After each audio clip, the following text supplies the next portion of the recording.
Salut, salut mes étoiles. Alors, comment allez-vous? Aujourd'hui, c'est parti pour parler de faire face à l'obscurité, notre propre obscurité sur le parcours FJ.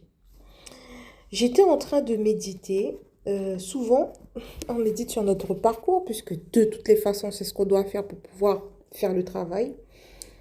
Et je me disais qu'en fait, durant ma première année sur le parcours, en fait, ça a été l'une des pires années de ma vie, voire la pire, hein, je pense, année de ma vie, parce que j'ai dû faire face à tout ce qui n'allait pas dans ma vie.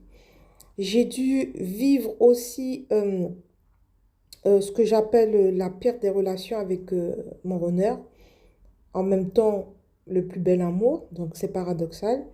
Mais ça a été quand même très difficile. De toute façon, il était là pour ça, pour que je puisse faire remonter mes blessures. Et du coup, je pense que sur ce parcours, en fait, lorsque le parcours il débute, c'est lorsqu'on vous tourne vraiment face à votre obscurité, l'obscurité qui se trouve à l'intérieur de vous. Donc, vous serez mis en face de vos souffrances, de toutes vos difficultés matérielles aussi sur Terre, sur la 3D et tout ce qui va pas à l'intérieur de vous. Donc, que ce soit comme à l'extérieur ou à l'intérieur, vous serez mis face à cela et on va vous obliger par tous les moyens à régler au maximum tous ces problèmes. D'accord?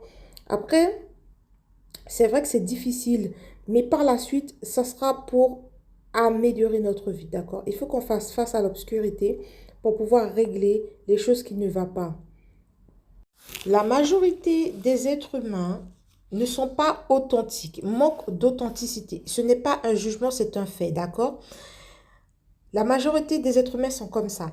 Ils ne sont pas authentiques pour ne pas voir les blessures qu'il y a en eux et aussi pour éviter de régler tout ce qui ne va pas niveau matériel aussi. Donc, par contre, lorsque vous arrivez sur le parcours de flamme jumelle, ce parcours est exigeant, d'accord? Il sera exigeant parce que vous êtes grand, d'accord? Maintenant, vous avez grandi, vous avez changé de niveau et il faudra apprendre à faire face à l'obscurité qu'il y a autour de vous, en vous, pour pouvoir après vivre votre vie avec beaucoup plus de lumière et d'authenticité face à l'autre. On ne peut pas être un maître face à l'autre si nous-mêmes on n'a pas encore vu éclairer toute cette obscurité qu'il y a en nous et autour de nous. Donc, je vais m'expliquer comme d'habitude par des exemples. Donc, vous êtes sur le parcours de flamme jumelle et vous n'avez pas, par exemple, réglé une somme d'argent que vous deviez à une entreprise. Depuis des années, ça traîne. Vous n'avez jamais osé faire face à cela, d'accord? Ah ben, pendant que vous êtes sur le parcours, comme par hasard, vous aurez affaire à des huissiers qui va vous bombarder de courriers, d'appels, etc. pour que vous régliez cette somme.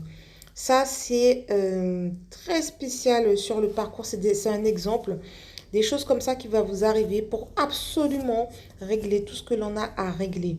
Et ceci avant la réunion, d'accord? Il n'y a pas que sur le plan extérieur, mais le plan intérieur. Si vous aviez un souci, je ne sais pas, avec votre père, je dis, c'est un exemple comme ça, et que vous ne lui avez pas pardonné quelque chose, c'est le moment là, sur le parcours de flamme jumelle, de le faire. Vous devrez évacuer tout ce qui ne va pas à l'intérieur de vous, pardonner à votre père ce qu'il vous a fait, ce que vous n'avez pas accepté avec lui. Mais ce pardon-là, il ne sera pas fait pour lui, mais pour vous avant tout, pour vous libérer de certaines souffrances, d'accord? Donc, tout sera fait pour vous libérer de certaines souffrances. Vous devriez vous alléger. Sur ce parcours, voilà, on va s'alléger. Même si ça paraît 2 fois plus lourd, en fait, sur le coup, parce que toutes les souffrances vont remonter, vous serez mis face à tous vos problèmes, mais ce sera pour par la suite plus s'alléger. Au niveau de la relation entre le runner et le chaser, là où le chaser devra reconnaître son hyper-contrôle au niveau de son runner au niveau extérieur, c'est-à-dire vouloir l'engagement absolument, planifier un tas de choses avec son runner, essayer à tout prix de convaincre le runner qu'il est sur une relation spéciale, une relation de flamme jumelle, là où le chaser devra lâcher prise dessus. Le runner devra lâcher prise sur son hyper-contrôle de ses sentiments, là où il ne veut pas regarder à l'intérieur, il ne veut pas faire face, discuter avec son autre de tout ce qui ne va pas, lui déclarer sa flamme, enfin vivre ce grand amour. Donc voilà. Je voudrais rajouter que certains chasers, surtout les chasers, certains vont passer par des violences de leur honneur, verbales ou physiques. Ça peut arriver. Vous allez entendre dans beaucoup de vidéos que ça ne se peut pas, que si ça arrive, c'est qu'on n'est pas sur un parcours de flamme jumelle. Je ne suis pas tout à fait d'accord avec cela. Ça peut arriver, car comme je l'ai dit dans une de mes vidéos, tout moyen est bon pour arriver à la fin. Il n'y a pas de... la sauce ne va pas vous prendre par des pincettes sous prétexte que vous êtes flamme jumelle, d'accord? C'est un parcours exigeant, justement bien plus exigeant que pour quelqu'un qui n'est pas éveillé. Donc, tout moyen est bon pour arriver à la fin. S'il faut passer par là, vous passerez par là. Et il ne faut pas oublier que les flammes jumelles vivent leur dernière incarnation. Donc, elles ont aussi des karmas à résoudre. S'il faut passer par la violence, car vous avez été violent dans une vie passée, ça se fera. Je suis désolée, ça pourrait paraître dur tout ce que je dis, mais c'est une réalité. Et voilà, c'est comme ça. Après, comprenez bien que je ne dis pas que si vous passez par là qu'il faut se laisser faire, etc. C'est pas ce que je suis en train de dire. Mais ça ne veut pas dire, c'est tout ce que je veux vous faire passer comme message, c'est que ça ne veut pas dire que vous n'êtes pas sur un parcours de flamme jumelle. D'accord? Donc, pour moi, la différence, c'est que ça ne sera pas récurrent, ça ne sera pas tous les jours, ça sera chaque semaine. Voilà, ça peut arriver une fois comme ça, qu'il y ait une violence, d'accord? Par exemple, il y a des gens qui, dans leur chemin de vie, je ne parle pas forcément des flammes jumelles, ça peut être d'autres personnes, d'accord, sur un chemin d'éveil, qui, lorsqu'ils n'ont pas compris une leçon qu'ils devraient apprendre sur leur vie, dans leur vie actuelle, et qu'on leur a montré par A plus B qu'ils devraient apprendre cette leçon-là, voilà, et les appliquer dans leur vie, s'ils n'ont pas compris, ça peut aller, ça peut, la leçon peut passer par des extrêmes comme avoir un accident, d'accord? Donc, ça peut aller très loin. Tout moyen est bon pour arriver à la fin, c'est-à-dire la fin, retrouver la lumière en soi, d'accord? Retrouver son propre amour inconditionnel pour pouvoir le partager par la suite. Tout moyen est bon. Donc, c'est comme ça. Et voilà. Ah oui, je voudrais aussi vous raconter une petite histoire, quelque chose qui m'est arrivé pour de vrai dans cette vie. Donc, j'avais un ami qui m'a initié à la spiritualité, bien plus grand que moi. Et cet ami-là a été atteint d'un cancer, je ne sais plus, il y a quelques années. Il était en phase terminale. Et je discutais avec lui et à chaque fois, il me disait, mais j'aimerais trop savoir comment c'est la mort. J'aimerais trop savoir comment c'est que de mourir, quoi.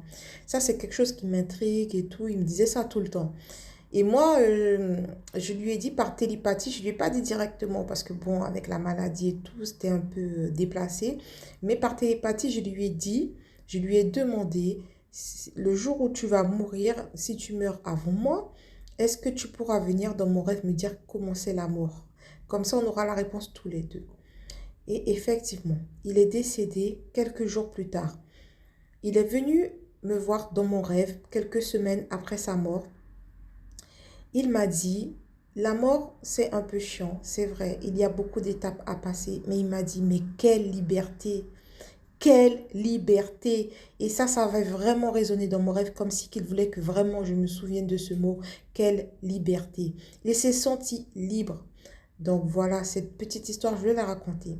Je voulais que vous la je voulais la partager avec vous, pardon, pour que vous sachiez que, voilà, c'est ce qu'on recherche, la liberté, cette liberté intérieure.